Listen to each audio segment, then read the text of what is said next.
The iPhone 17 and 17 Pro? Hype is officially kicking into overdrive. We're like a month and a half away from Apple dropping the next big thing.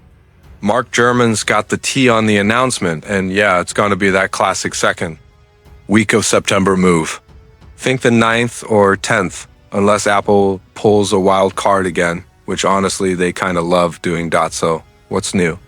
Colors, Apple's been playing it safe with the Pro lineup, all grays and blues for years now, with that one-time purple flex.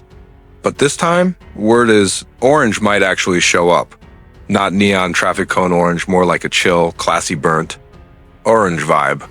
I'm here for it if you're all about flashy colors. The regular 17 and 17 Air are still gonna rock those bright options. But Pro, it's about sleek with a pop, maybe steel gray, dark blue, and yep, that orange making a cameo also.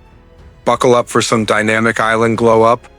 It's been the same old since forever, but leaks say Apple's gonna make it smarter, more functional, maybe even essential to how we use the phone.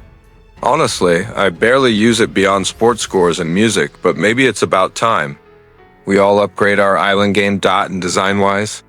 The Pro models are leveling up with a new wide camera bump, aluminum frames, kind of like the iPad Pro Flex, and a fresh glass cutout for wireless charging. Plus, the Apple logo's gonna slide down a bit into that new glass spot. Fancy, right? Oh, and don't sleep on the camera upgrades. Front cam is rumored to hit 24 megapixels. For all the selfie kings and queens out there. So, what color are you vibing with? Orange Pro or classic black? Drop it in the comments. Are you team dynamic island glow up or nah? Hit me up. This is Down with Mac Rumors. Peace out and catch you on the flip side.